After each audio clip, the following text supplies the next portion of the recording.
بسم اللہ الرحمن الرحیم۔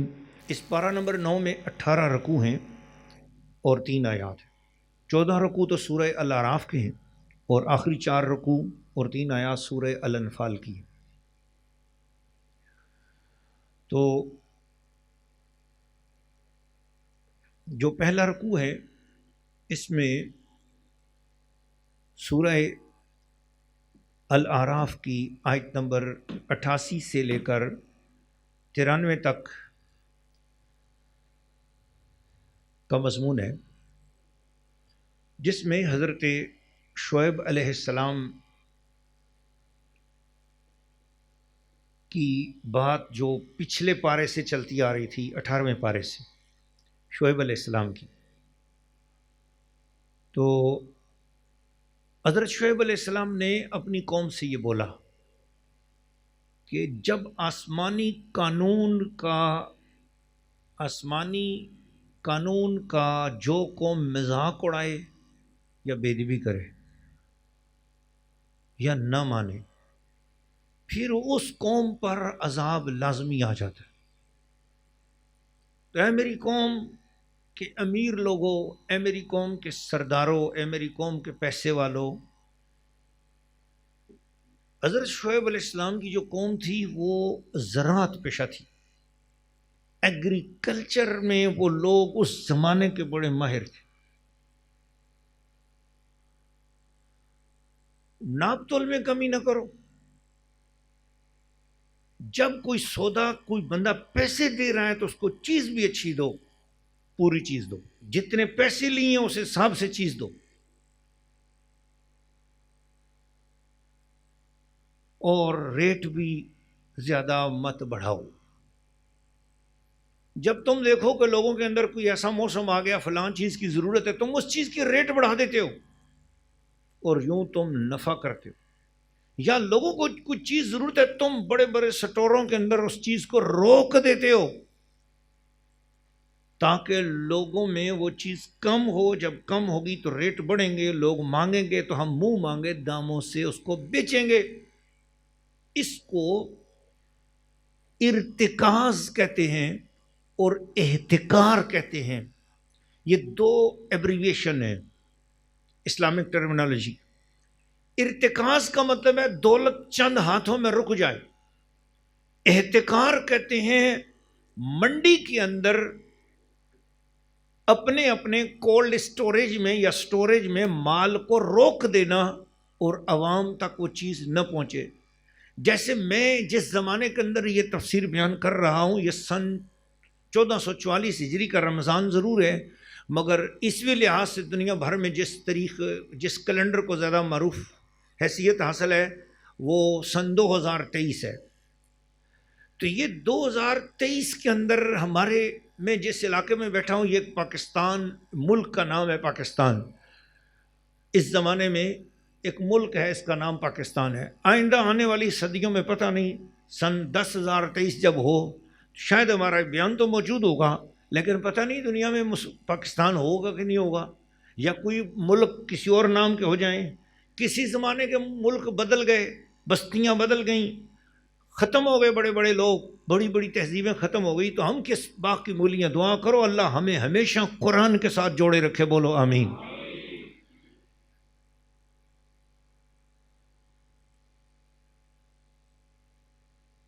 تو ہمارے ملک میں انہی دنوں میں آٹے کی ایک قلت مصنوعی کی گئی، جان بوجھ کر۔ حکمران بھی ملے اور منڈی کے بدماش بدکماش تاجر بھی ملے۔ چینی مہنگی کی گئی، چیزیں مہنگی کی گئیں، ہمارے ملک کی کرنسی کو ڈاؤن کیا گیا، اور یہودیوں کی کرنسی کو اپ کیا گیا۔ ایک عالمی سازش کی گئی ہمارے ملک کو ختم کرنے کے لیے، اس کے معاملات کو بہت زیادہ نیچے لانے کے لیے، اور ہمارے لوگوں کو سہوکاری سسٹم میں، سودی سسٹم میں مزید جکڑنے کے لیے ایک سازش کی گئی۔ اس سازش کا حصہ جتنے لوگ بھی بنے ہیں، یہ خدائی نظام کے ساتھ ٹکرانے والے ہیں، یہ اللہ کے آسمانی سسٹم کے ساتھ ٹکرا رہے ہیں۔ میں آپ کو اس درس کے ذریعے دنیا بھر میں جن ملکوں میں بھی اس طرح کا معاملہ ہو رہا ان سب کو بتانا چاہ رہا ہوں کہ یاد رکھ لینا، عوام کے ساتھ زیادتی کرنے والا افسر، حاکم، گورنر، وزیر اعلیٰ، وزیر اعظم، صدر، کوئی بھی ہو دنیا میں، چونکہ اکثر طور پر جمہوری نظام ہے، اس وجہ سے میں یہ بات کرنا چاہوں گا کہ جہاں پر بادشاہت بھی ہے وہاں پر بھی جو لوگ عوام الناس کے لیے ظلم کا باعث بنتے ہیں، عوام الناس کے لیے مہنگائی کرتے ہیں، عوام الناس کو تنگ کرتے ہیں، ان لوگوں کے اقتدار کو جلدی زوال آتا ہے۔ اللہ مخلوق کے ساتھ پیار کرنے پر، مخلوق سے آرام کرنے پر، مخلوق کو سہولت دینے پر اللہ کی آسمانی کائنات اس بادشاہ کے لیے رستے آسانی کے اور برکت کے کھول دیتی ہے۔ اس ملک کے لیے اللہ تعالیٰ رحمت فرما دیتا ہے جو لوگ اپنی عوام کی سہولت سوچتے ہیں۔ آج یورپین کنٹریز کی ترقی پر لوگ بہت خوش ہوتے ہیں، اس کی وجہ یہ ہے کہ وہاں انصاف عام آدمی کی دہلیز پر موجود ہے۔ حضرت شعیب علیہ السلام نے اپنی قوم کو یہ بات سمجھائی کہ یہ آپ ناپ تول میں کمی کا سسٹم مت کرو، اور اچھا پھل، اچھی چیزیں امیروں کے ایریے میں، سڑا ہوا پھل، سڑی ہوئی چیزیں غریبوں کے ایریے میں،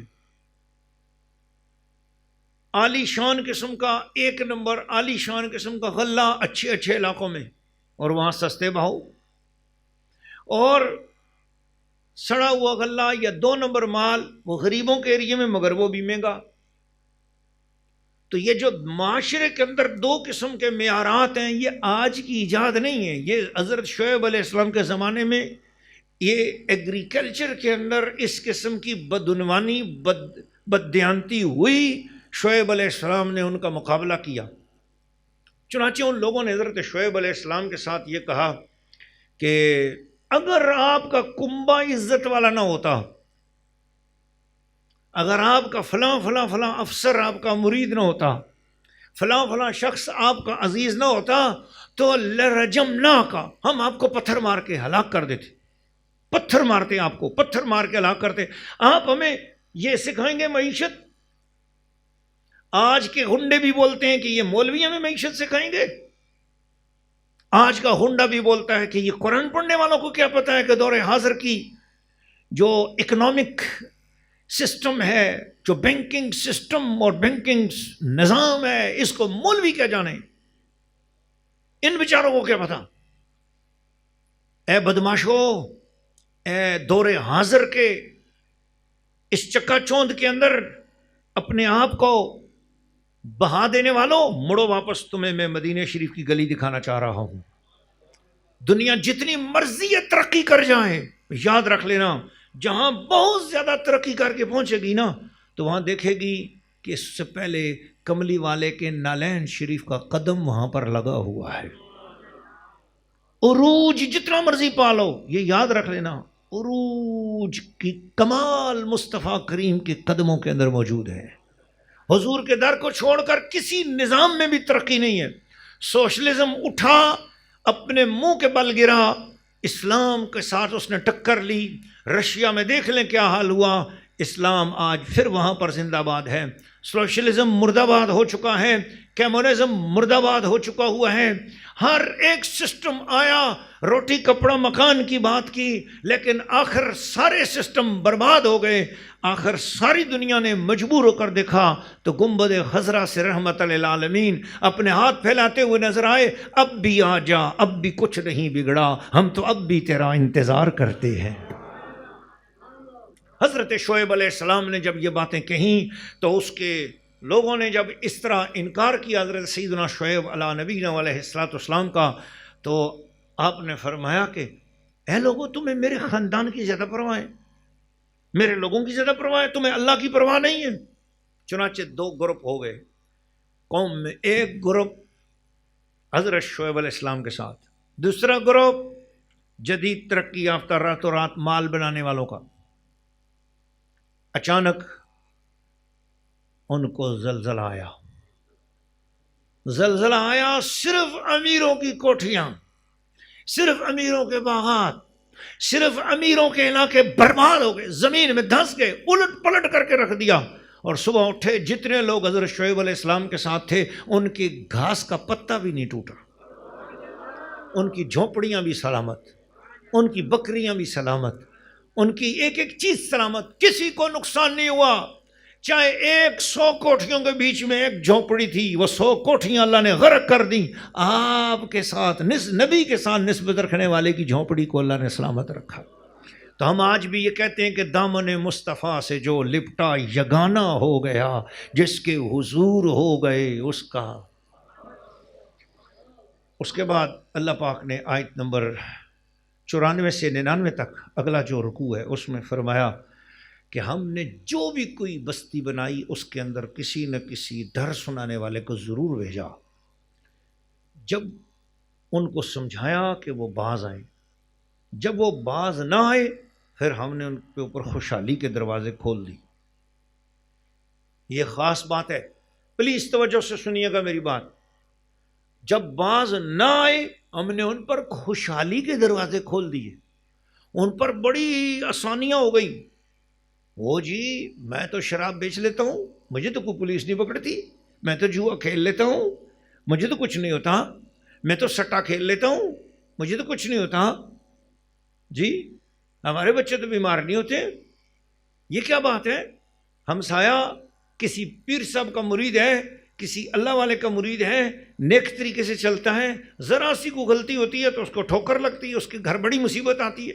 اب عورتوں کے سر آپس میں جڑ گئے، وہ نہیں یہ ہمارے والا بہت زیادہ تسبیحیں پڑھتا ہے، ذرا سی غلطی ہوتی ہے ہمارے گھر میں تو بیماری بھی آ جاتی ہے، ہمارے گھر میں پریشانی ہو جاتی ہے، اور تیرا تو اوپر کی کمائی والا ہے لیکن اس کے گھر تمہارے گھر میں کوئی بیمار بھی نہیں ہوتا، کچھ بھی نہیں ہوتا۔ یہ آزمائشیں سب سے زیادہ ایمان کو کمزور یہ عورتیں کرتی ہیں۔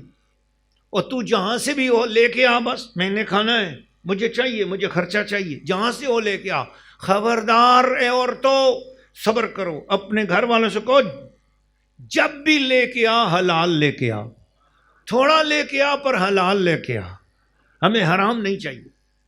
اللہ تعالیٰ مجھے اور آپ سب کو حلال عطا فرمائے، خوب عطا فرمائے، کروڑوں عطا فرمائے، اربوں عطا فرمائے، لیکن حلال عطا فرمائے، پاک عطا فرمائے، ستھرا عطا فرمائے۔ گندی کمائی، گندے پیسے، سود کی کمائی، سود کے پیسے، حرام کی کمائی، حرام کے پیسوں سے مجھے اور آپ سب کو اللہ بچائے، بولو آمین۔ فرمایا کہ ہم پھر ان کو ڈھیل دے دیتے ہیں، جو لوگ ہمارے نظام کو نہیں مانتے ہم ان کے حالات اچھے کر دیتے ہیں، یہاں تک کہ خوشحالیاں خوب بڑھ جاتی ہیں، پھر اچانک ہم عذاب لے آتے ہیں، اور یہ عذاب ایسا آتا ہے پھر ہماری خفیہ تدبیروں کا کوئی مقابلہ نہیں کر سکتا۔ اللہ مجھے اور آپ سب کو آسمان کی خفیہ تدبیروں سے بچائے۔ پھر اس کے بعد اگلا تیسرا رکوع ہے جس کے اندر آیت نمبر 100 سے لے کر 108 تک اللہ تعالیٰ نے فرمایا کہ اے محبوب، یہ جو تباہ شدہ بستیاں ہیں، تباہ شدہ علاقے ہیں، ان کے حالات ہم آپ کو اس لیے سنا رہے ہیں کہ قوم کو، امت مصطفیٰ کو ڈر آئے، ان کو پتہ چلے کہ ان بستیوں کے اوپر سے گزریں اور جائیں، ان بستیوں کے حالات دیکھیں کیا ہوا۔ تو میں اگر ان کو غرق کر سکتا ہوں، وما بلغوا معشار، یہ جتنے بھی ہیں یہ تو ان کے تو مکانات ہی بالکل کچے کچے چھوٹے چھوٹے تمہارے مکانات ہیں، چاہے 1000 منزل بنا لو نا، تمہاری تو اتنی اوقات ہی نہیں ہے۔ سوچو ذرا، فرعون کا محل دیکھو کتنا مضبوط تھا، یہ دیکھو ان کے قلعے کتنے مضبوط تھے، یہ دیکھو وہ پہاڑ تراش تراش کے اس کے اندر رہتے تھے، میں نے ان کو نہیں چھوڑا۔ اتنی سخت قومیں تھیں، اتنے زبردست ان کے نظام تھے، ان کا پانی کا نظام، پاشی کا نظام۔ ذرا قوم یمن کے حالات، قوم سبا کے حالات، وہاں کی صورت سبا آئے گی، میں اس میں انشاءاللہ 22ویں پارے میں پھر آپ کو سناؤں گا۔ لیکن اب ذرا ان کے حالات دیکھیں، ان کی پاشی کا سسٹم تھا، پھل، زراعت اتنی زبردست تھی کہ جس کی حد کوئی نہیں۔ جب انہوں نے اپنے نبی کی مخالفت کی، اللہ تعالیٰ نے چوہا پیدا کیا، چوہے نے آ کے ان کے ڈیموں کو مورے مورے کر دیا۔ اللہ کے نبی نے ان کو وارننگ دی، 3 دن کے اندر اندر توبہ کر لو ورنہ تمہارے اوپر عذاب آئے گا۔ انہوں نے نبی کی بات کی، یہ بہت عرصے سے یہ میں ڈرا رہے ہیں، کبھی یہ عذاب نہیں آیا، کچھ بھی نہیں ہوتا۔ چنانچہ نبی کی بات انہوں نے نہیں مانی، 3 دن گزرے اور چوہا جو ہے نا اس نے پورے ڈیم کو جب نیچے سے کھا لیا، پانی کا زور آیا، چوہے کے جتنے بھی وہ بنائے ہوئے سوراخ تھے، ان کے ذریعے ڈیم ایک دم پھٹ پڑے اور پورے کا پورا پانی سونامی کی طرح نیچے آ گیا اور ساری کی ساری بستیوں کو بہا کر لے گیا۔ پھر پیچھے صرف بیریاں ہی اگنے کے قابل رہ گئیں، اور وہ بھی ان کے ساتھ بھی کھٹے کھٹے پھل۔ اللہ نے کہا پر چکھو اپنے اعمال کا بدلہ، اب تمہیں جو ہے نا اچھا رزق نہیں ملے گا۔ جہاں انگوروں کے گچھے لٹکے رہتے تھے، ایک عورت سوئی ہوتی تھی، اس کو دل چاہتا تھا کچھ کھانے کو تو وہی کسی سے مانگتی نہیں تھی، سرانے کے اوپر لیٹے لیٹے اٹھتی تھی ایسے، تو اپنا منہ کھولتی تھی اور انگور کا خوشہ نیچے ہوتا تھا، اس میں سے میٹھا چکھ کر جو ہے نا وہ انگور اپنے منہ میں ڈال لیتی، ہاتھوں سے توڑنا نہیں پڑتا تھا۔ ان کے گھروں کے اوپر انگور اس طرح لٹکے ہوتے تھے، انجیر اس طرح پیدا ہوتی تھی، ان کے ہاں اتنی زیادہ زراعت بڑی اچھی تھی۔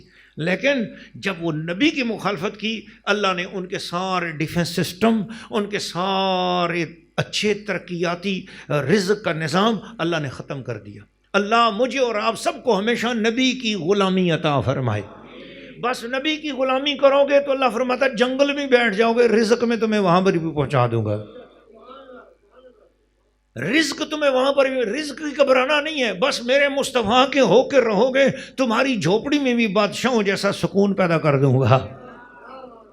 میرے محبوب کے غلام ہو کے رہنا، بس ان کے محمد کی غلامی ہے سند آزاد ہونے کی، خدا کے دامن توحید میں آباد ہونے کی۔ چنانچہ پھر اس رکوع میں وہ سارا واقعہ آتا ہے، تیسرے رکوع میں پھر اس کے بعد اچانک ذکر چھڑ جاتا ہے اسی مشہور واقعے کی طرف جو قرآن مجید کے اندر بہت ساری صورتوں میں یہ واقعہ حضرت موسیٰ علیہ السلام کا، خضر علیہ السلام کا، ہارون علیہ السلام کا، اور فرعون کی، شداد کی، حامان کی باتیں سورۃ بقرہ میں، سورۃ اعراف میں، سورہ یونس میں، سورہ طٰہٰ میں، سورہ قصص میں اور سورہ نازعات میں، مختلف پہلوؤں میں قرآن مجید کے اندر سب سے زیادہ فرعونیوں کا اور بنی اسرائیلیوں کا واقعہ بیان ہوا ہے، بچے مختلف انداز ہیں۔ لہٰذا جہاں جہاں کچھ اس میں سے نئی بات آتی جائے گی تو میں آپ کو وہ پیش کرتا جاؤں گا۔ پورے واقعات ان کے بیان کرنا بہت ہی طویل ٹائم مانگتا ہے۔ یہاں صرف میں آپ کو یہ بتانا چاہتا ہوں کہ اللہ تعالیٰ نے فرمایا او تم کیا ہو، سوچو ذرا فرعون کو، 777 سال عمر تھی فرعون کی، 700 years and 77، 777 سال اس کی عمر ہوئی۔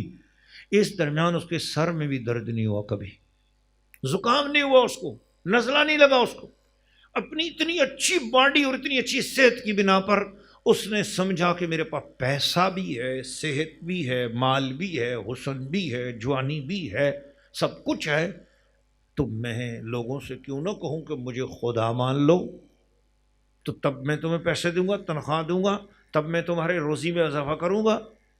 تو اس نے خدا اپنے آپ کو کہلوا کر لوگوں سے سجدے کروانے شروع کر دیے، اور لوگوں کو وہ پیسے دیتا تھا، جو جتنی زیادہ اس کی خوشامد کرے اس کو پھر زیادہ پیسے ملتے تھے۔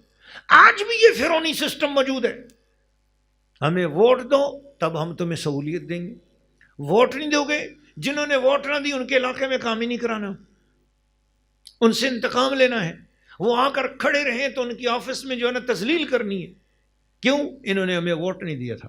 جنہوں نے ووٹ دینا ہے ان کا کوئی عام آدمی بھی آ جائے، اس کو اچھی جگہ پر بٹھاؤ، اس کا خیال رکھو، کیوں؟ اس نے ہمیں ووٹ دیا ہے۔ یہ جو سسٹم ہے اللہ نے قرآن مجید کے اندر فرعونی سسٹم کو بیان کر دیا، اور بس پھر اب قیامت تک لوگوں نے اسی سے نصیحتیں لینی ہیں۔ ان کرداروں کو اللہ نے بیان، ایک طرف موسیٰ ہے، ایک طرف ہارون ہے، ایک طرف حضرت یوشع بن نون ہے، ایک طرف خضر علیہ السلام، یہ سارے ایک ہی زمانے کے، اور دوسری طرف فرعون ہے، حامان ہے، شداد ہے، یہ لوگ ہیں، ان کی ذہنیت ہے۔ حضرت موسیٰ کے ساتھ غریب لوگ ہیں، پسے ہوئے لوگ ہیں، وہ سارے ایک جگہ ہیں، ان کو بنی اسرائیل کہا جاتا ہے۔ وہ 6 لاکھ تھے، وہ بولو ذرا سبحان اللہ، تھوڑے سے نہیں تھے، کتنے تھے؟ مگر وہ مسکین تھے۔ اور دوسری جانب جو فیوڈل طبقہ تھا، بیروکریٹس تھے، وہ جو دوسری جانب بدماش تھے، جن کے ہاتھ میں کی ہولڈر یا سٹک ہولڈر تھے، وہ سارے کے سارے بدماش، دولت پہ قابو ان کا تھا۔ تو ان کی یہ حالتیں بیان کی کرتا ہے اللہ تعالیٰ بار بار، اور یہ قرآن مجید میں نے صورتیں بتا دی ہیں، سورۃ بقرہ ہے، اعراف ہے، سورہ یونس ہے، سورہ طٰہٰ ہے، قصص ہے، سورہ نازعات۔ تو میں سورہ قصص میں جا کے تھوڑی سی تفصیل کروں گا، فی الحال یہیں پر۔ رکتا ہوں، تو اگلے جگہ پر چلتے ہیں۔ چنانچہ اللہ تعالیٰ نے بنی اسرائیل کو آزادی دینا چاہی تو موسیٰ علیہ السلام کو 9 معجزات دی۔ ان میں سے ایک معجزہ تھا کہ موسیٰ علیہ السلام کے پاس ایک 40 گز لمبی لاٹھی تھی، اس لاٹھی کو آپ زمین پہ ڈالتے تھے، اللہ نے فرمایا دیکھو میں اس کے اندر کیا کیا شانیں پیدا کر دیتا ہوں۔ زمین پہ ڈالتے تھے تو بہت بڑا سانپ بن جاتی تھی، اسی کو آپ پکڑتے تھے پھر مڑ کے لاٹھی بن جاتی تھی۔ آپ اس کو زمین کے اندر زور سے یوں مارتے تھے تو مٹی کے اندر لگتے ہی اس کے ساتھ دنیا کا ہر پھل لگ جاتا تھا، انگور، سیب، اناناس، انار، کیلا، مالٹا، سارے پھل فروٹ سارا کچھ اس کے ساتھ لگ جاتا تھا اسی وقت۔ پھر آپ اس میں سے توڑ توڑ کے سارے لوگوں کو کھلاتے تھے۔ کئی مرتبہ بنی اسرائیل کو بھوک لگی، حضور ہمیں کچھ چاہیے، دل چاہ رہا ہے، فرمایا کیا کھانے کو دل چاہ رہا ہے؟ انگور کھانے کو دل چاہ رہا ہے۔ اچھا ٹھیک، سوٹی لگائی، آ جا بھی، لنگر شریف آ گیا، سب نے کھانا شروع کر دیا، بولو سبحان۔ پھر ہاتھ اپنا یوں رکھتے تھے، اندھیرے میں نکال کر باہر ایسے ہاتھ اپنا نکالتے تو سورج سے بھی زیادہ روشن ہو جاتا تھا ان کا ہاتھ۔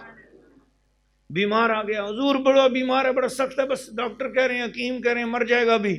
موسیٰ علیہ السلام فرماتے اچھا ادھر لاؤ اس کو، آپ اپنا تھوک مبارک لگاتے تھے ایسے، اسی وقت اٹھ کے کھڑا ہو جاتا تھا، ٹھیک ہو جاتا تھا۔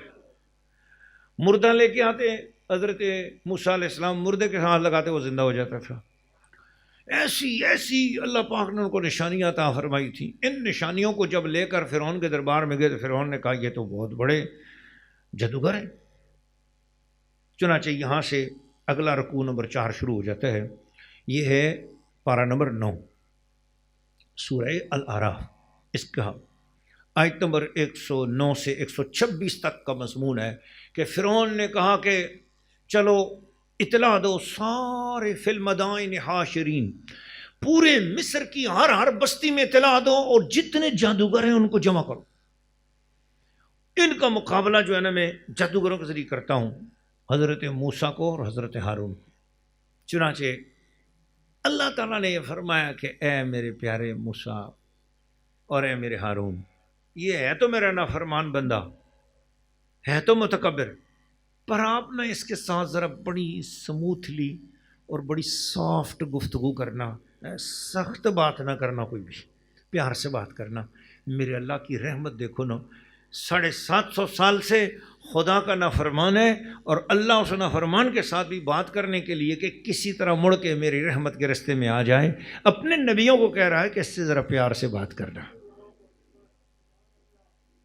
تو ہم علماء کرام کو بھی اس سے ایک سبق ملتا ہے کہ کئی لوگ کہتے ہیں جی بس فرانس شخص کے خلاف مولوی صاحب فتویٰ کیوں نہیں دیتے کہ وہ اسلام سے خارج ہو گیا، فلاں شخص کو جو ہے نا اتنا بڑا اس نے کیا تو اس کے خلاف ایسی بات کیوں نہیں کرتے، مولوی کہاں سوئے ہوئے ہیں؟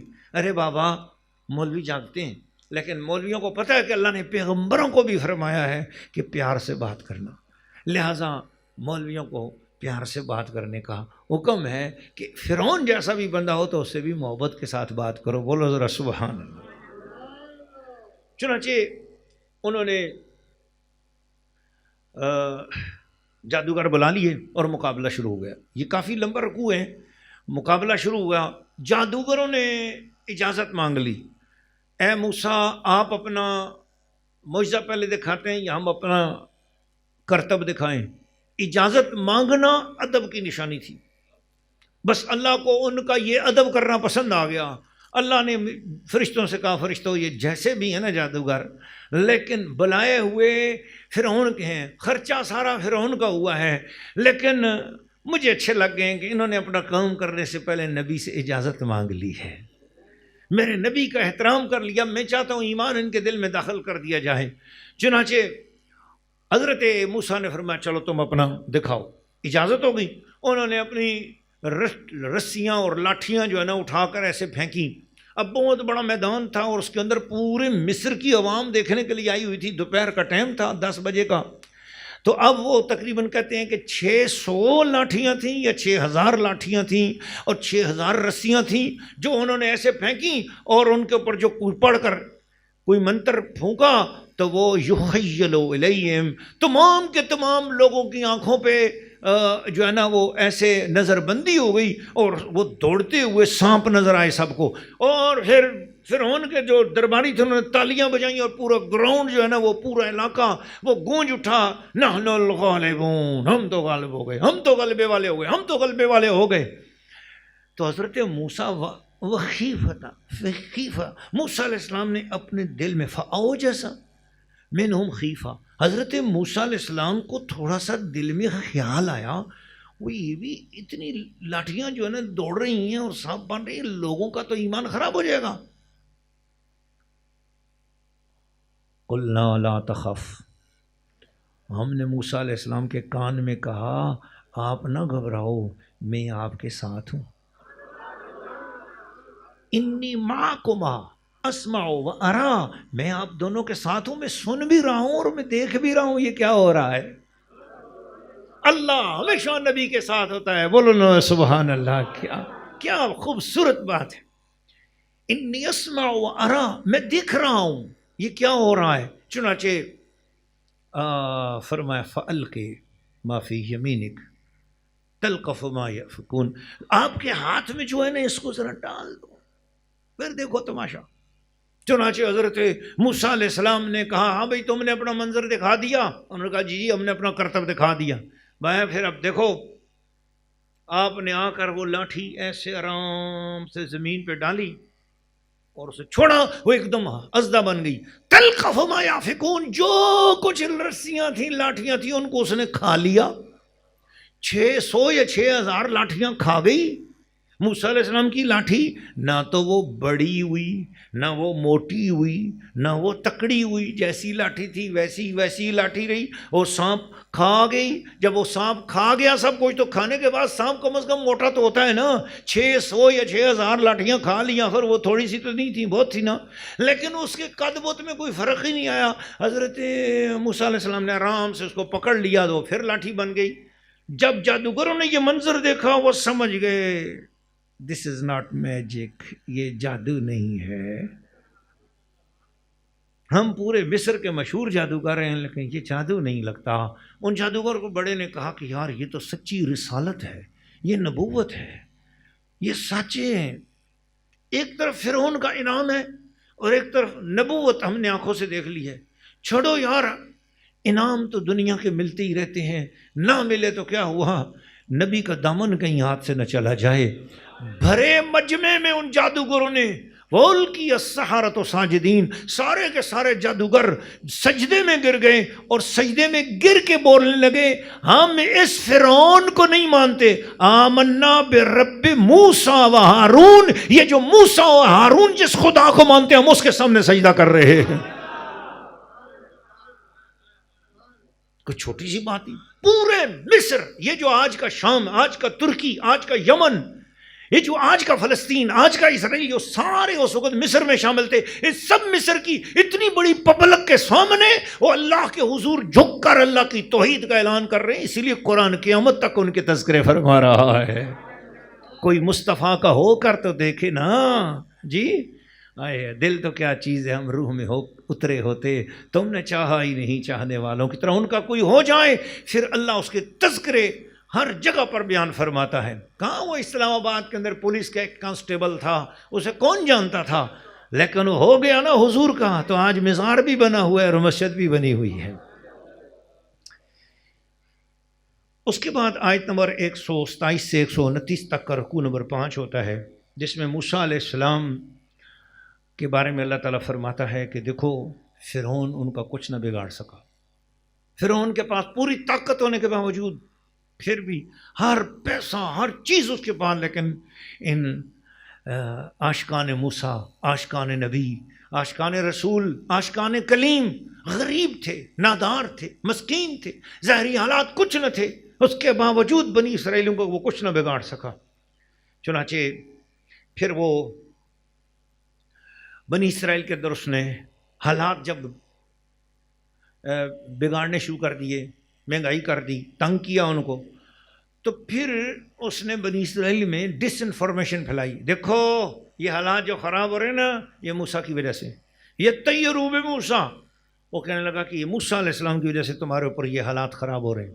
چنانچہ حضرت موسیٰ علیہ السلام کو لوگوں نے جب کہا تو موسیٰ علیہ السلام نے کہا اپنے گھروں میں رہو اور گھروں میں رہ کر قبلہ رخ ہو کر، یعنی بیت المقدس کی طرف رخ کر کے نماز پڑھو، صبر کرو، اللہ تعالیٰ کی طرف متوجہ رہو، میں تمہیں خوشخبری دے رہا ہوں تمہارا دشمن ہلاک ہوگا، اسی فرعون کے محل میں تم مسکینوں کی حکومت ہوگی۔ یہ غیبی خبر تھی۔ اللہ پاک نے پھر اس غیبی خبر پر کرم فرمایا۔ آگے رکوع نمبر 6 شروع ہوتا ہے اور آیت نمبر 130 سے 141 تک کا مضمون ہے، جس میں اللہ تعالیٰ نے پہلے فرعونیوں کو نصیحت کرنے کے لیے کچھ عذاب بھیجے، کچھ چیزیں بھیجیں اور ان کے اوپر جو ہے نا مختلف قسم کی سزائیں بھیجیں۔ طوفان آیا، مکڑیاں گھروں گھروں میں آ گئیں، جوئیں پیدا ہو گئیں، مینڈک آئے اور آسمان سے خون برسا۔ وہ روٹی کھانے لگتے تو تھالی کے اندر خون ہوتا تھا، اور جب وہ کھانا کھانے لگتے تو اندر سے مینڈک نکل آتے تھے زندہ۔ اس طرح جو کوئی چیز ان میں سے فرعونیوں کے سروں میں اور فرعونیہ کے عورتوں اور مردوں کے سروں میں سے جوئیں اتنی پیدا ہو گئیں کہ ہزار ہزار 2,000 جوئیں ان کی اترنا شروع ہو گئیں اور جوئیں آ گئیں۔ کسی طرح یہ نبی موسیٰ کو مان لیں، پھر جب تکلیف آتی تو دوڑتے اور آ کر کہتے کہ موسیٰ بہت بڑی تکلیف آ گئی، آپ دعا کرو یہ تکلیف دور ہو۔ موسیٰ علیہ السلام دعا کرتے وہ تکلیف دور ہو جاتی۔ پھر یہ اشارہ ہوتا کہ دیکھو جس کی دعا سے جوئیں چلی گئیں، جس کی دعا سے مینڈک چلے گئے، جس کی دعا سے خون برسنا بند ہو گیا، جس کی دعا سے طوفان ٹل گیا، تم اس کے ہوتے کیوں نہیں ہو؟ پر بات یہ ہے جس طرح آج کے ہمارے علاقوں میں کچھ مسلمانوں کے پاس پیسہ بہت ہونے کی وجہ سے وہ کیا کرتے ہیں، جب تکلیف آتی ہے تو پیروں فقیروں کے پاس پیسے کے زور سے جا کے تعویذ خریدتے ہیں، اور یہ سمجھتے ہیں کہ ہم پیسے کے زور پر شفا خرید سکتے ہیں، پیسے کے زور پر ہم خدا کو اپنا کر سکتے ہیں۔ یہ بہت غلط خیال ہے۔ اللہ کو پیسے کے زور پہ نہیں منایا جا سکتا، یہ یاد رکھ لینا۔ آنکھ سے ایک مکھی کے سر جتنا آنسو نکل آئے نا رو کر، اللہ مجھ سے غلطی ہو گئی، جھک جاؤ، پھر اسی وقت وہ مان جاتا ہے۔ مگر ان کے اندر جھکاؤ نہیں تھا فرعونیوں میں، وہ جو کچھ بھی کرتے کہ دعا کر دیں گے ٹل جائے گی، تو انہوں نے دعا کرانے کو بھی ایک ہیلا بنا لیا۔ چنانچہ اللہ تعالیٰ نے اتنی ڈھیل کے بعد پھر اچانک ان کے لیے ایک عذاب بھیجا۔ کیا کہ حضرت موسیٰ علیہ السلام سے کہا کہ آپ راتوں رات لے کر قوم کو نکلو۔ موسیٰ علیہ السلام قوم کو لے کر نکلے، اور فرعونیوں کو جب پتہ چلا، فرعونیوں نے پیچھا کیا، دریائے نیل کے اندر پہنچے، رستے 12 بن گئے، اس میں سے یہ لوگ پار چلے گئے، پیچھے فرعون اپنے لشکر کو لے کے آیا، اللہ نے دریا کو آپس میں ملا دیا، فرعون غرق ہو گیا۔ پھر بنی اسرائیل اس دریا کو پار کر کے واپس آئے، اور اسی مصر کو اللہ نے غریب امتیوں کو موسیٰ علیہ السلام کے اتباع کرنے والوں کے حوالے کر دیا۔ پھر وہیں پر اسلامی سسٹم حضرت موسیٰ علیہ السلام کا قائم ہو گیا۔ اس درمیان موسیٰ علیہ السلام بنی اسرائیل کو لے کر حضرت ہارون علیہ السلام کو جانشین قرار دیا اور فرمایا کہ میرے اللہ نے مجھے 40 دنوں کا وعدہ کیا، میں 40 دن طور پر اللہ تعالیٰ کی بارگاہ میں جا رہا ہوں، پیچھے خیال رکھنا۔ تو آپ تو چلے گئے طور پر، لیکن پیچھے ہارون علیہ السلام لوگوں کو سمجھاتے تھے، جھگڑا وغیرہ ہوتا تو ان کی آپس میں اصلاح کرتے تھے، لیکن ہوا یہ کہ انہوں نے ایک بچڑا بنا لیا۔ تھوڑا سا میں ذکر اس کا سورہ بقرہ میں کر رہا ہوں، تو اس کی آگے جا کر میں بات کروں گا۔ مگر پھر کیا ہوا کہ حضرت موسیٰ علیہ السلام کو وہاں پر اللہ تعالیٰ کی بارگاہ میں 40 روزے رکھنے کی سعادت حاصل ہوئی۔ اس 40 دنوں میں یہ خاص بات کرنے والا ہوں میں، حضرت موسیٰ علیہ السلام کو حکم تھا کہ آپ نے کچھ بھی نہیں کرنا، بس یہ اعتکاف ہے، اس اعتکاف میں آپ نے غسل بھی نہیں کرنا، بس آپ پر اگر غسل فرض ہوتا ہے تو پھر کریں، فرض نہیں ہوتا تو آپ غسل بھی نہیں کریں، انہی کپڑوں میں رہیں۔ تو ان کپڑوں میں رہنے سے پسینہ آ کر تو پسینے کی خوشبو بھی کپڑوں میں آنے لگ گئی، اور حضرت موسیٰ علیہ السلام نے جو ہے نا وہ جو 40 دن کا روزہ رکھا، تو اس نہیں 30 دن کا اتممنا بے 30 حکم پہلے تھا 30 راتوں کا۔ پھر یہ ہوا کہ 30ویں دن حضرت موسیٰ علیہ السلام نے دیکھا کہ میرے منہ سے بہت زیادہ مہک آنے لگ گئی ہے، تو اپنے منہ کی مہک مبارک کو دور کرنے کے لیے آپ نے مسواک کی، بس مسواک کی تو میرے اللہ تعالیٰ کی طرف سے ایک بڑا پیار بھری جھڑکی آئی. فرمایا سونے موسیٰ مجھ سے تو پوچھ کہ یہ تیرے منہ کی مہک مجھے کستوری سے زیادہ اچھی تھی، کیوں مسواک کر لیا آپ نے؟ اب میں چاہتا ہوں وہ پھر پہلی جیسی مہک تیرے منہ میں پیدا ہو. 10 دن آپ نے اور ٹھہرنا ہے. اس طرح تب 40 دن کا یہ معاملہ ہوا. اس لیے یہاں سے بات نکلی کہ روزے دار جو ہے نا وہ روزے کے اندر مسواک کر سکتا ہے. ان کی امت میں مسواک کی بھی اجازت نہیں. یہ مصطفیٰ کی امت ہے جس کے اندر مسواک کی اجازت ہے. بولو سبحان اللہ. اب یہاں سے لوگوں نے یہ قیاس کر لیا کہ شاید روزے کے اندر ٹوتھ پیسٹ بھی ہم کر سکتے ہیں. دس از رانگ. کل بھی مجھ سے کسی نے سوال کیا، کرنل صاحب انہوں نے پوچھا، تو انہوں نے کہا کہ جی روزے میں جو ہے نا وہ ٹوتھ پیسٹ کر سکتے ہیں. میں نے کہا نہیں. کہتے ہیں جی مسواک تو کر سکتے ہیں. میں نے کہا مسواک کی شارع علیہ السلام نے اجازت دی ہے، نبی پاک نے مسواک کی اجازت دی ہے. مسواک کا ذائقہ درخت کا قدرتی ذائقہ ہے. وہ اگر آپ کے منہ میں آتا ہے تو اس سے روزہ نہیں ٹوٹتا. لیکن ٹوتھ پیسٹ جتنے بھی ہیں وہ آپ کے اپنے بنائے ہوئے ہیں، انسانی ذائقہ ہے.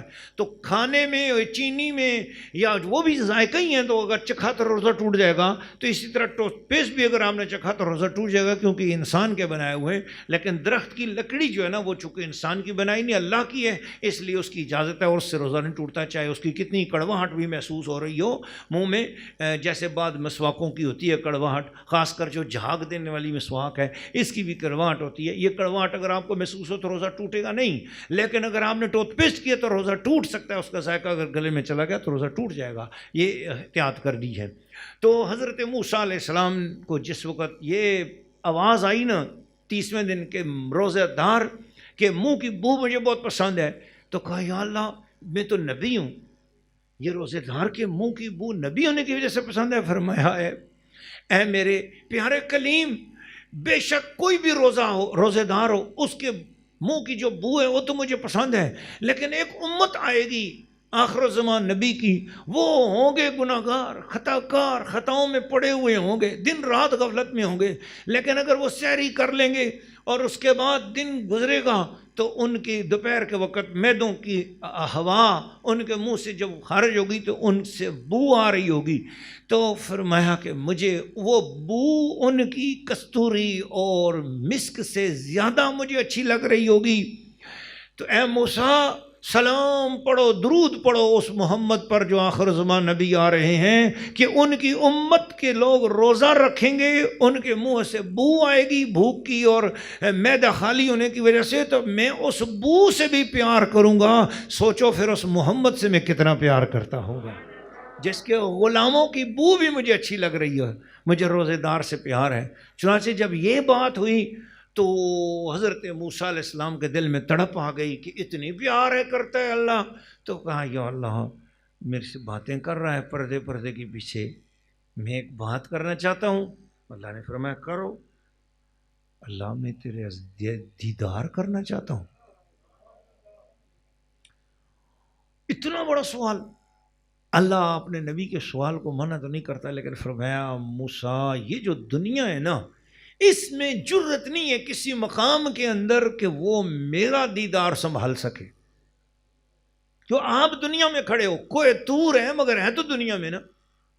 اس زمین کے اندر ایسی کوئی جگہ نہیں ہے جو میرا دیدار سنبھال سکے.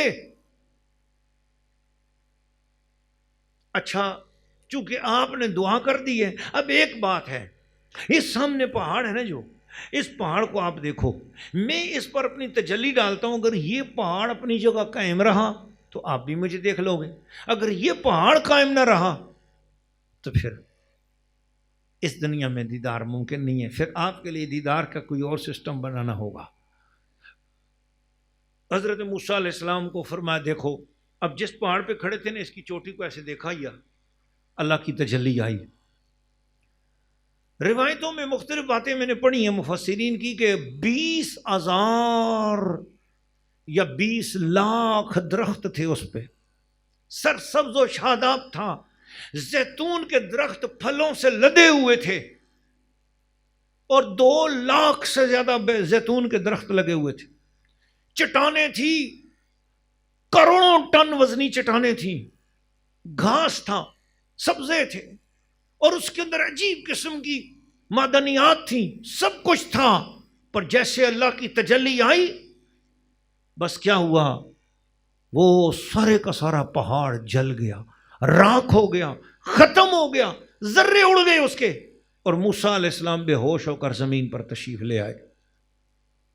فلما افاق، موسیٰ علیہ السلام کا جب ہوش آیا، انہوں نے کہا یا اللہ میں معافی مانگتا ہوں، مجھ پر رحم فرما، میں توبہ کرتا ہوں۔ اور حضرت موسیٰ علیہ السلام کو سمجھ آ گئی کہ اس دنیا میں اللہ تعالیٰ کا دیدار ممکن نہیں ہے۔ اتنا بڑا واقعہ بیان کرنے کا مقصد یہ ہے کہ اے محبوب، یہ جو مدینے کے یہودی اور عیسائی اور جو مطالبہ آپ سے کرتے ہیں، حضور سے مطالبہ کیا تھا انہوں نے کہ ہمارے سامنے ایک فرشتہ آئے اور نبی پاک آپ کو آ کر وہ کتاب دکھائے، کتاب لکھے، اور وہ آپ کتاب ہمیں دو تو پھر ہم اس کو آسمانی کتاب سمجھیں گے۔ یہ تو آپ نے اپنے پاس سے قرآن بڑھا دیا ہوا ہے، قرآن آپ نے خود اپنے پاس سے بنایا ہے۔ اس کے جواب میں اللہ نے یہ اس لیے واقعات سنائے ہیں کہ تم انہی کی اولاد میں سے ہو، انہی کی نسل میں سے ہو جنہوں نے موسیٰ علیہ السلام سے بھی یہ کہا تھا کہ ہمیں اللہ دکھا دو تب ہم مانیں گے۔ پھر ان کے اوپر جب ایک پہاڑ پر ہی تجلی پڑی تو پہاڑ نہیں برداشت اور کر سکا۔ تو یہ تم انہی کی نسل میں سے ہو، تم اس طرح کے سوالات نہ کرو اور میرے محبوب سے اس طرح کی باتیں مت پوچھا کرو، نہ اس طرح کی باتیں کیا کرو۔ جب وہ پچھلے نبی نہیں تجلی برداشت کر سکے تو تمہاری کیا ضرورت ہے کہ تم تجلیاں برداشت کر سو؟ خبردار میرے محبوب سے اس طرح کی سوال نہ کیا کرو۔ جو کچھ میرا محبوب دے رہا ہے یہ خود اپنے منہ سے نہیں بولتا، نہ اپنے ہاتھ سے لکھتا ہے، یہ جو کچھ بولتا ہے یہ میرا کلام ہوتا ہے، میرا ہی کلام ہے۔ اور اگر طور کے ذریعے میرا کلام ہو سکتا ہے تو محمد کے نور کے ذریعے میرا کلام کیوں نہیں ہو سکتا؟ چنانچہ موسیٰ علیہ السلام کی اس طور والے واقعے میں غیر موجودگی میں پیچھے قوم نے بچھڑے کو اپنا معبود بنا لیا اور شرک کرنا شروع کر دیا۔ موسیٰ علیہ السلام واپس تشریف لائے۔ یہ رکوع نمبر 8 ہے، تو آیت نمبر 148 سے 151 تک کا مضمون ہے۔ آپ نے اپنے بھائی کو ڈانٹا بھی اور ان کو مانا بھی کیا کہ میرا بھائی ایسے کیوں کیا، میری غیر موجودگی میں تیرے سامنے اس طرح یہ قوم شرک میں کیوں مبتلا ہو گئی۔ چنانچہ پھر انہوں نے دعا اپنے بھائی کے لیے بھی کی اور پھر قوم کو سمجھایا۔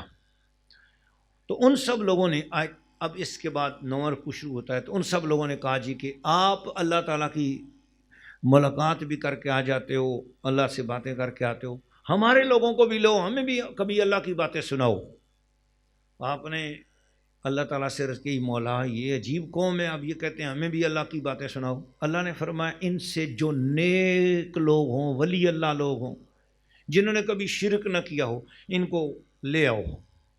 چنانچہ آپ نے 70 نمائندوں کو لیا اور ان کو لے کر پھر وہ پہنچے۔ جب طور پر پہنچے تو ان 70 نمائندوں سے اللہ نے فرمایا کہ اے موسیٰ یہ میرا دیدار یا میرا کلام تب پا سکتے ہیں، ابھی ایک چنگاڑ آئے گی، ایک چیخ کی آواز آئے گی، یہ برداشت کر سکے تو پھر اس کے بعد یہ میری آواز بھی سن سکتے ہیں۔ وہ میرا فرشتہ بولے گا، اگر میرے فرشتے کی آواز یہ سن سکے، برداشت کر سکے، پھر یہ میری آواز بھی برداشت کر لیں گے۔ ان سے پوچھو کہ یہ اجازت ہے؟ موسیٰ علیہ السلام نے ان سے پوچھا، او 70 بزرگوں، او بڑے بڑے نیک لوگوں، بتاؤ فرشتے کی آواز برداشت کر لو گے؟ انہوں نے کہا جی بالکل ٹھیک ہے۔ بس جیسے ہی انہوں نے کہا ٹھیک ہے تو اچانک ایک چیخ کی آواز آئی۔ اب وہ کیا آواز تھی اس پر بہت ساری تفصیلات ہیں، میں ادھر جاتا نہیں، کوئی اسرائیلیات میں سے باتیں ہیں۔ آواز آئی، 70 کے 70 آدمیوں کے کلیجے پھٹ کے باہر آ گئے، وہ مر گئے۔ جب وہ مر گئے تو حضرت موسیٰ علیہ السلام پھر رونے لگے، یا اللہ یہ تو مر گئے، اب واپس قوم میں جاؤں گا، وہ کہیں گے اچھی آپ ان کو طور پر لے کر گئے، ہماری طرف سے آپ گئے تھے ان کو اللہ سے باتیں کرانے، لاشیاں لے کے آئی ہیں 70۔ تو اب یا اللہ میری درخواست ہے کہ لوگوں کے سامنے میں کیا جواب دوں، ان کو پھر تو زندہ کر۔ اللہ نے موسیٰ علیہ السلام کی خاطر ان لوگوں کو پھر زندہ کر دیا۔ زندہ تو ہو گئے لیکن اب چونکہ وہ دیکھ کے آ چکے تھے کچھ اور منظر بھی، کیونکہ پھٹے تو تھے نا ان کے دیگر، پھٹنے کے بعد پھر کرم بھی تو ہوا، لہٰذا وہ سب کے سب لوگ بڑے کامل ولی اللہ ہو گئے اور واپس ان کو لے کر آئے۔ پھر ان سے زندگی بھر کہا جاتا رہا بولو نا، اللہ کا کلام سننا ہے، اللہ کا دیدار کرنا ہے۔ وہ کہتے تھے نہ کلام نہ دیدار، بس موسیٰ کے قدموں کی نسبت نصیب ہو جائے، یہی بڑی بات ہے جی۔ آئے جلوہ کسی کا ہو یا تجلا کسی کا ہو، سب دیکھنا حرام تجھے دیکھنے کے بعد۔ بس میں نے کیا کرنا، بس یہی بات صدیق اکبر کا ایمان تھا، عمر فاروق کا ایمان تھا۔ ارے کافر مطالبے کرتے رہے پر صدیق نے کبھی نہیں کیا، عمر فاروق نے نہیں کیا، عثمان غنی نے کیا۔ ان کو بس یہی بات تھی کہ بس حضور اللہ جانے اور آپ جانے، ہم تو بس آپ کے قدموں، تیری معراج تو جانے کہاں تک پہنچا، میری معراج کہ میں تیرے قدم تک پہنچا۔ اس کے بعد اللہ تعالیٰ نے جب یہ واقعات سنا دیے تو رکوع نمبر 10 پہ اللہ تعالیٰ نے فرمایا کہ یا ایھا الناس انی رسول اللہ الیکم جمیعا۔ محبوب اب حالات واقعات سارے پچھلی قوموں کو بیان ہو گئے، اب آپ پوری کائنات سے مخاطب ہو جاؤ۔ او اسود و احمر، او گورے اور کالے، او اجمی اور عربی، سنو انی رسول اللہ علیکم جمیعا۔ کائنات کے جس جس جگہ پر انسان بستے ہیں ان کو پیغام پہنچ جائے کہ تمہارا رسول آج کے بعد اور کوئی نہیں ہے، امتی تم ہو اور نبی محمد الرسول اللہ ہے۔ مجھ پر ایمان لاؤ، میری کتابوں پر ایمان لاؤ۔ بنی اسرائیل کے 12 قبیلوں کا تذکرہ کیا، پھر اس کے بعد اگلے رکوع میں رکوع نمبر 11 آیت نمبر 163 سے 171 تک بنی اسرائیل کے حالات بیان کیے کہ وہ ایک بستی تھی کانت حاضرۃ البحر، وہ ایک سمندر کے کنارے رہنے والے لوگ تھے، بنی اسرائیل کی ایک قوم تھی۔ ان کو حکم تھا کہ تم نے ہفتے والے دن شکار نہیں کرنا، اور ہفتے والے دن ہی سمندر بھر کے مچھلیاں آ جاتی تھیں۔ اب وہ 70 سال تک تو اس طرح کرتے رہے، لیکن پھر یہ ہوا کہ ان کے اندر بڑے مجتہد پیدا ہوئے، کچھ رستہ نکالے، آج بھی کچھ رستہ سود کے لیے نکالے، کچھ رستہ حرام کے لیے نکالے۔ جو ایسا مولوی کرتا ہے وہ بھی خدا کا نافرمان، جو مولوی سے کراتا ہے وہ بھی نافرمان۔ آج کے دور میں یہ قیامت تک کے لیے واقعہ کیوں بیان کیا؟ حرام تھا فلاں دن آپ نے یہ کام نہیں کرنا، اور انہوں نے اس دن کام کیا۔ بھائی جب کہہ دیا رمضان میں روزے رکھنے، اب کچھ روزے سے ہٹ کر کوئی طریقہ۔ اب ایک فرقہ میں نام نہیں لیتا، جو مجھے یوٹیوب کی طرف سے ڈر بھی لگتا ہے، یوٹیوب کے جو مانیٹر بیٹھے ہوئے ہیں یہ کہتے ہیں پیر صاحب آپ بڑی سخت باتیں کر جاتے ہیں، لیکن ایک فرقہ ہے، میں نام نہیں لیتا۔ ان کا معاملہ کیا ہے کہ وہ کہتے ہیں روزہ اس طرح ہے کہ سحری میں بھی کر لو اور دن کو 10 بجے تھوڑا سا کھا لو، روزہ نہیں ٹوٹتا، بس 2 لقمے کھانا ہے، 3 گھونٹ پانی بھر لو، اس سے روزہ نہیں ٹوٹتا، پھر اس کے بعد جو ہے نا شام تک پھر روزہ رکھو۔ میں نے کہا یہ ایک روزہ تھا نا، وہ ایک دن کے اندر 2 روزے ہو گئے۔ اس طرح کا روزہ ہمارے ہاں نابالغ بچے بھی رکھتے ہوتے ہیں جی، لیکن یہ روزہ جسے اللہ اور اس کے رسول نے روزہ قرار دیا، وہ روزہ وہ ہے کہ صبح کی اذان سے پہلے اور رات تک مکمل صحیح طریقے سے سنت مطابق روزہ ہے۔ یہ بیچ میں گنجائش والا راستہ کچھ نہیں۔ ہفتے والے دن مچھلیاں آتی، اب اتوار کو نہیں آتی، جمعے کو نہیں آتی، پیر کو نہیں آتی، منگل کو نہیں آتی، بدھ کو نہیں آتی، جمعرات کو نہیں آتی، ہفتے والے دن مچھلیاں آتی۔ اب پورا ہفتہ یہ باقی سارا دن جو ہے نا یہ جال لگا کے بیٹھے رہتے، شام تک جناب علی دھوپ میں سڑ کے کالے ہو کے آ جاتے، مچھلی نہیں ملتی، 1 2 3 4 مچھلیاں مل جاتی، بس گزارے جتنا بس سسٹم ہوتا۔ لیکن ہفتے والے دن مچھلیوں کو بھی پتا تھا آج کسی نے چھیڑ نہیں سکنا، اور مچھلیاں بھی خوب آتی۔ اب انہوں نے کیا کیا، انہوں نے کہا کہ نہیں، اس طرح کرتے ہیں کہ ہم جمعے والے دن قریب تالاب کھود دیے، ان میں پانی بھر دیا، اور جمعے والے دن جو ہے نا پانی تالاب میں چھوڑ دیا۔ ہفتے والے دن اس نالی کے ذریعے وہ تالاب میں مچھلیاں آتی چلیں گی۔ ہفتے والے دن شام کو انہوں نے بند باندھ دیا آگے تاکہ وہ تالاب سے واپس مڑ نہ سکیں۔ اتوار کے دن جا کے ان مچھلیوں کو نکال لیا۔ کہا ہم نے ہفتے کو شکار کب کیا ہے؟ جمعے کو تالاب میں پانی چھوڑ دیا سمندر سے، اب ہفتے والے دن اس پانی کے ذریعے مچھلی اندر آ گئی، شام کو انہوں نے آگے بند باندھ دیا، مچھلی واپس مڑ کے جا نہ سکی، انہوں نے شکار اس دن نہیں کیا۔ اتوار والے دن انہوں نے جال ڈالے تو اپنے حوضوں کے اندر جتنی مچھلیاں نکالی، کہا جی ہم نے نبی کی نافرمانی تو نہیں کی، لیکن نافرمانی کی کہ نہ کی؟ چنانچہ کیا ہوا، فرقے بنے۔ ایک نے کہا تم غلط ہو، اس نے کہا پیچھے ہٹو، ہم ہفتے والے دن تھوڑے ہی کر رہے، تم کون ہوتے ہو ہمارے؟ تم نبی کی زیادہ ٹھیکیدار، تمہیں دین کی زیادہ سمجھ ہے، تم پرانے زمانے کے دقیانوسی مولوی ہو، نبی ہمیں جو بات بتا کر گئے، ہم تو بالکل ہفتے والے دن نہیں شکار کر رہے ہیں، تم کون ہوتے ہو؟ لہذا دو فرقے بن گئے. اشارہ یہ ہے کہ قیامت تک حق والے اور باطل والوں کے فرقے آپس میں رہیں گے. تم نے گھبرانا نہیں ہے، بس تم نے حق کا ساتھ دینا ہے. بولو ذرا سبحان اللہ. حق والے لوگوں نے ان سے ناراضگی اختیار کی. انہوں نے کہا بھائی تمہارے ساتھ ہماری رشتہ داری ختم، تعلقات ختم. تم آج کے بعد نہ ہم تمہیں اپنی لڑکیاں دیں گے، نہ ہم تم سے رشتہ لیں گے، نہ دیں گے. ہمارے ادھر انہوں نے بیچ میں دیوار قائم کر دی. یہ ادھر وہ فرقے والے ہیں جو ہفتے والے دن شکار کرتے ہیں اور کھاتے ہیں، اور یہ وہ لوگ ہیں جو بھائی بالکل نہیں ہفتے والے دن شکار کرتے. انہوں نے نبی کی تابعداری کی.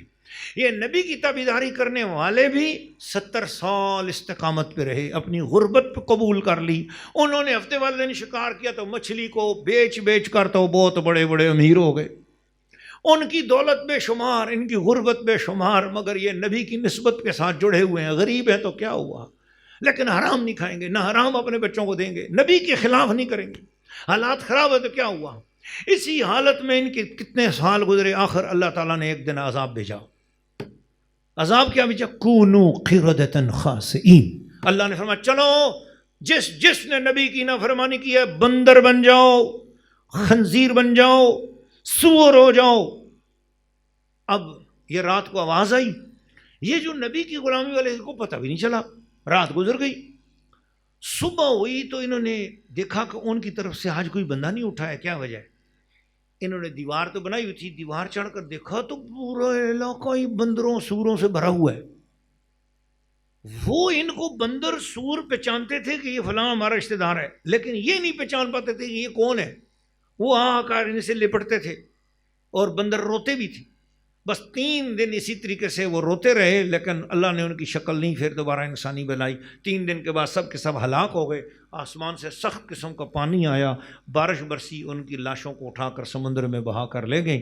اور اللہ پاک نے بتا دیا کہ نبی کی نافرمانی کسی معیشت کے سسٹم میں، جب نبی کی نافرمانی کی جائے گی وہ معیشت کا سسٹم برباد کر دوں گا. اس معیشت کے سسٹم کے ساتھ جو نبی کی مخالفت والا ہو ان انسانوں کو بھی میں برباد کر دوں گا. مجھے زمین پہ صرف اسی طرح کھانا پینا پسند ہے جس طرح میرا نبی چاہتا ہے. اس لیے رمضان کے مہینے میں میرا نبی یہ چاہتا ہے کہ جس ٹائم تم کبھی بھی نہیں اٹھے پورے 11 مہینوں میں نا، اس ٹائم اٹھو، منہ اندھیرے اٹھ کر کھاؤ پیو. یا اللہ کیا ہوگا؟ فرمایا تم نبی کی مرضی پر کھا پی رہے ہو، اس نعمت کا بھی کوئی حساب نہیں لوں گا، اور اس سحری کو بھی عبادت شمار کو. تم کھا رہے ہو، لکھا جائے گا عبادت کر رہے تھے. اور روزے دار کہتے چپ کر کے بیٹھا ہو. اللہ کہتا ہے فرشتوں کیا کر رہے ہو؟ یا اللہ اس کو دیکھ رہا ہوں چپ کر کے. فرمایا کیوں کہہ رہے ہو کہ چپ کر کے بیٹھا ہے؟ روزے دار خاموش ہو، جتنی دیر چپ کر کے بیٹھے تم لکھو اتنی دیر خدا خدا کرتا رہا ہے، تسبیح کرتا رہا ہے. روزے دار چپ ہو تب بھی اس کا نام جو ہے نا وہ عبادت گاروں میں شامل ہے. اور روزے دار سو گیا، خراٹے مار رہا ہے، سو رہا ہے. کیا ہو رہا ہے؟ اللہ سو رہا ہے. فرمایا کیوں کہا تم نے سو رہا ہے؟ لکھو یہ عبادت کر رہا ہے. روزے دار کی نیند بھی عبادت ہے، روزے دار کی خاموشی بھی عبادت ہے. کیا کرم ہے نبی کی اتباع میں کھانا کھانے کا، نبی کی غلامی میں کھانا کھایا ہے نا. یہ کیا بھئی کھانے کا ٹائم چینج کیا، ایک ٹائم شیڈول چینج کیا. دوپہر کو کھانا ہی نہیں ہے نا، نہیں کھانا ہے. چل رہا ہے تو نیکی، اٹھ رہا ہے تو نیکی، بول رہا ہے تو نیکی. یا کمال ہے مصطفیٰ کی نسبت کا. اب بولو سبحان اللہ. پھر اس کے بعد رکوع نمبر 11 ختم ہوا. رکوع نمبر 12 میں اللہ تعالیٰ نے فرمایا چلو انبیاء کی باتیں ہوئیں، اب ذرا آؤ میں تمہیں بہت پرانی بات سناؤں. جب تمہاری روحوں کو بنایا تھا میں نے، ساری روحوں کو جمع کر کے میں نے کہا تھا یہ بتاؤ میں تمہارا رب ہوں کہ نہیں. تم سب کی روحوں نے بولا تھا ہاں یا اللہ تو ہمارا رب ہے. تو اس بات کو یاد کرایا. پھر اگلے رکوع نمبر 13 میں اللہ نے قیامت کی باتیں کی اور اپنی شان اور اپنے اقتدار کی باتیں اللہ تعالیٰ نے فرمائیں. اس کے بعد اللہ تعالیٰ نے رکوع نمبر 14 میں متقی لوگوں کی صفات بیان کی، اور جو تبلیغ کرنے والا ہو اس کو بتایا کہ تم نے اللہ تعالیٰ کی طرف کس طرح بلانا ہے، عفو و درگزر کا کام لینا ہے، اور جاہلوں سے اپنے رخ کو پھیر کے رکھنا ہے، لیکن شیطان کی پیروی نہیں کرنی ہے. اس وقت فرمایا جب قرآن پڑھا جائے تو اسے خاموشی کے ساتھ سنو، توجہ سے سنو. تمہیں قرآن سمجھ آئے یا نہ آئے، خالی قرآن سننے سے ہی تمہارے اوپر اللہ کی رحمت برستی رہے گی. یاد رکھو نا یار، یہ جن دنوں میں آپ قرآن پاک سن رہے ہو، عورتیں ہیں مرد ہیں آپ سب لوگ، مجھے بتاؤ نا کتنی آپ جب یہ ماحول آپ کو مل رہا ہے کتنا سکون آپ کو مل رہا ہے. جسے سکون مل رہا ہے وہ کہے نا ذرا سبحان اللہ. چنانچہ اسی وقت یہ جو 14واں رکوع ہے آیت نمبر 189 سے 206 تک، یہاں پر پھر سجدہ آ جاتا ہے اور سورہ الاعراف ختم ہو جاتی ہے اور سورہ الانفال شروع ہو جاتی ہے۔ سورہ الانفال جو ہے یہ 75 آیات ہیں اور 10 رکوعوں پر مشتمل ہے، یہ مدنیہ صورت ہے۔ انفال کہتے ہیں، یہ لفظ نفل سے نکلا ہے۔ ہم کہتے ہیں نا فرض پڑھ لی، ہم نفل بھی پڑھو، یہ نفل کیا چیز ہے؟ اضافی چیز کو نفل کہتے ہیں، اضافی عبادت کو نفل کہتے ہیں۔ اور الانفال کہتے ہیں وہ مال غنیمت جو آپ کو جہاد میں ملا ہو، اس مال غنیمت کو الانفال کہتے ہیں۔ تو وہ مال غنیمت جو ہے نا اس کو تقسیم کرنے کا طریقہ کیا ہے؟ چونکہ یہ صورت نازل ہوئی ہے غزوہ بدر کے بعد، اس لیے غزوہ بدر میں چونکہ مسلمان شہید ہوئے تھے، جو شہید ہوئے تو ان کی پیچھے بیوائیں رہ گئیں، بچے یتیم رہ گئے، اور اب مال غنیمت جو حاصل ہوا تو اس کو تقسیم، پہلی مرتبہ مال غنیمت ملا تھا مسلمانوں کو، اب اس کو تقسیم کرنے کا طریقہ کیا ہے؟ اس لیے مال غنیمت کو تقسیم کرنے کے حوالے سے آسمان سے یہ صورت بھی نازل ہوئی، اور اس کے اندر مجاہدین کا جو ہے نا اس کی بیواؤں کے بارے میں حکم بھی آیا اور شہداء کے بارے میں حکم بھی آیا، سارے معاملات آئے۔ اس صورت کی ابتدا اس حکم سے ہو رہی ہے کہ اللہ کے راہ میں جہاد کرتے ہوئے مال غنیمت آئے تو اس کا مالک اللہ اور اس کا رسول ہے، یعنی گورنمنٹ ہے، اور یہ اس کا مالک جو ہے بیت المال ہے۔ پھر بیت المال سے طریقے کے مطابق تقسیم ہوگی اس کو۔ تو اسی طریقے سے تم نے جہاد کرنا ہے تو مال کے لیے نہیں کرنا ہے، تم نے جہاد صرف اللہ کی رضا کے لیے کرنا ہے۔ پھر اس کے بعد اس پارے کا رکوع نمبر تو 16 ہے، لیکن اس سورہ الانفال کی آیت نمبر 11 اور 19 جو ہے نا اس میں اللہ تعالیٰ نے غزوہ بدر کی شان بیان کی۔ اور یہ یاد رکھیں کہ میرا رمضان شریف کا یہ مہینہ چل رہا ہے، اور رمضان شریف کے اندر یہ 17واں روزہ تھا، 17 رمضان تھا جس وقت غزوہ بدر ہوا۔ تو اس میں بہت عظیم الشان یہ مارکا ہوا، سامنے دشمن 3 حصے زیادہ تھا اور اس کے پاس اسلحہ بھی تھا، ہر چیز تھی۔ ادھر مسلمان صرف 313 تھے، ان کے پاس اسلحہ بھی تھوڑا تھا اور ان کے پاس جنگی قوت بھی نہ تھی۔ پر حضور کے دعا کے ہاتھ اٹھ گئے، مولا ان تو خاص حاضل صحابہ، یہ تھوڑے سے لوگ ہیں یا اللہ، اگر ان کو تو نے اگر آج ہلاک کر دیا نا لن تعبد، اس کے بعد قیامت تک تیری عبادت کرنے والا کوئی نہیں ہوگا۔ یہ ناز کی بات تھی، بس اللہ نے قبول کر لی۔ فرما الآن یبددکم بخمسۃ آلاف من الملائکہ، اب تمہارے اوپر 5000 فرشتے ہتھیار لے کے آگے آپ کی مدد کرنے کے لیے، بے محبوب ان کو خوشخبری سنا دو۔ چنانچہ نبی کریم علیہ الصلوۃ والسلام نے خوشخبری سنائی، صحابہ اکرام آگے بڑھے اور لڑائی ہوئی، اور اللہ پاک نے تھوڑے صحابہ اکرام کو زیادہ لشکر پر فتح عطا فرما دی۔ پھر اس کے بعد آیت نمبر 20 سے 28 تک کا مضمون ہے، 17واں رکوع ہے، اللہ تعالیٰ کے رسول کی اطاعت کرنے کا حکم دیا گیا، اور یہ بھی فرمایا جو امانت ہے اس کا پورا خیال رکھیں، امانت میں خیانت نہ کریں، امین بن جاؤ مسلمانوں، تمہارے پاس کوئی امانت رکھے اس امانت میں کبھی خیانت نہ کرو۔ بعض لوگ کسی ضروری کام میں جاتے کسی دوسرے کہتے ہیں یہ میرے پیسے رکھ لو یا میری فلاں چیز رکھ لو، اور اس کے بعد وہ بندہ اس کے پیسے کھا جاتا ہے، ہڑپ کر جاتا ہے۔ جب بندہ کہتا ہے یار میرے پیسے دے دو واپس، وہ کہتا ہے وہ تو میں نے لگا لیے، وہ تو میرے پاس نہیں ہے۔ خبردار، امانت کسی کی اس کو خرچ کرنے کی اجازت نہیں ہے۔ امانت امانت ہے اور امانت کا صحیح خیال رکھنا چاہیے۔ پھر اس کے بعد رکوع نمبر 18 ہے جس میں آیت نمبر 29 سے 37 تک مضمون ہے سورہ الانفال میں، نبی کریم صلی اللہ تعالیٰ علیہ وسلم کی شان کو بیان کیا گیا، اور فرمایا کہ یہ نبی کریم بڑی شان والے ہیں اور ان کی شان بہت بلند ہے، اور ساتھ ساتھ یہ فرمایا کہ یہ میرا محبوب تمہاری کمزوریاں معاف کر دیتا ہے، لیکن یاد رکھ لیں کہ یہ میرا محبوب کوئی عام ہستی نہیں ہے، اس کی بہت بڑی شان ہے۔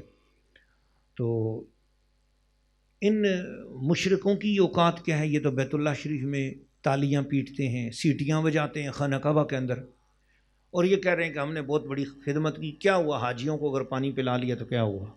لیکن ان کی اوقات نہیں ہے کہ یہ میرے گھر کی خدمت کریں۔ میرے گھر کی خدمت یا خانہ کعبہ کی خدمت صرف اسی کو کرنے کا حق حاصل ہے جو میرے محبوب کا غلام ہے۔ گھر میرا ہو اور اس میں میرا دل چاہتا ہے قبضہ میرے مصطفیٰ کے غلاموں کا ہو۔ وہی ہوں۔ پھر اس کے بعد آخری رکوع ہے اسی پارے کا، 38 سے لے کر 40 تک کی آیات ہیں سورہ الانفال کی، اور اس میں دشمنوں کو پیغام دیا گیا کہ اے نبی پاک کے دشمنوں، یاد رکھو تم ہتھ کنڈوں سے باز آ جاؤ، ورنہ پہلی قوموں پہ جو حالات گزرے تمہارے اوپر بھی ایسے حالات ہوں گے۔ لیکن مسلمانوں سے کہا کہ اے مسلمانوں، اگر تم ان کافر قوموں کا مقابلہ کرنا چاہتے ہو تو جہاد کو اپنے اندر سے ختم نہ ہونے دینا، جہاد کو جاری رکھنا، جہاد کو ہمیشہ قائم رکھنا، جہاد اور اس کے مسائل سے آگاہ رہنا۔ تو ہمارے مسلمان علماء کا کام ہے کہ وہ جہاد کے حوالے سے گفتگو بھی کریں اور لوگوں کو جہاد پر ابھاریں، اور جہاد پر علم لوگوں کو رہنا چاہیے۔ اگرچہ جہاد کے آج کے دور کے تقاضے کو چھوڑ ہوتے چلے جا رہے ہیں، آرمیز بن گئی ہیں، کسی عالم دین کو یا کسی مفتی یا شیخ الحدیث یا مفتی کو یا کسی پیر صاحب کو یا کسی استانے والے کو یہ اجازت تو نہیں ہے کہ وہ لشکر جمع کرے اور لشکر جمع کر کے جہاد کرنا شروع کر دے، یہ نہیں ہے۔